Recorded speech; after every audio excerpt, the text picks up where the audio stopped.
ഒരു ചതുരപ്പെട്ടിയുടെ അടുത്തടുത്ത 3 മുഖങ്ങളുടെ വിസ്തീർണ്ണം യഥാക്രമം 8 centimetre square, 12 centimetre square, 6 centimetre square ആയാൽ അതിൻ്റെ വ്യാപ്തം എന്തെന്നാണ് ചോദ്യം. ഒരു ചതുരപ്പെട്ടിയുടെ 3 മുഖങ്ങളുടെ വിസ്തീർണ്ണം എക്സ് വൈ ഇസഡ് ഇവയായാൽ ചതുരപ്പെട്ടിയുടെ വ്യാപ്തം കാണാൻ root of X into Y into Z. അതായത് നമുക്കിപ്പോൾ അതേ മോഡലിലാണ് ഈ ചോദ്യം.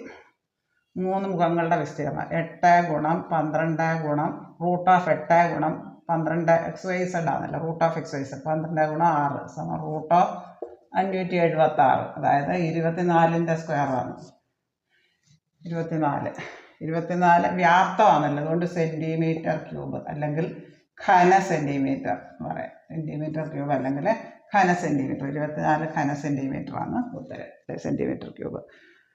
ചതുരപ്പെട്ടിയുടെ 3 മുഖങ്ങളുടെ വിസ്തീർണ്ണം എക്സ് വൈ ഇസഡ് ആയാൽ വ്യാപ്തം കാണാൻ root of X into Y into Z. അങ്ങനെയാണ് ചോദ്യം. ഒരു ചതുരസ്തംഭത്തിൻ്റെ അടുത്തടുത്ത 3 മുഖങ്ങളുടെ വിസ്തീർണ്ണം യഥാക്രമം 8, 12, 6 സെൻറ്റിമീറ്റർ സ്ക്വയർ വീതം ആയാൽ ഇവയുടെ വ്യാപ്തം എന്താണ്? Root of X into Y into Z. Root of 8 into 12 into 6 576. റൂട്ട് 576 24 സെൻറ്റിമീറ്റർ ക്യൂബ്. വ്യാപ്തം ആയതുകൊണ്ട് സെൻറ്റിമീറ്റർ ക്യൂബ്.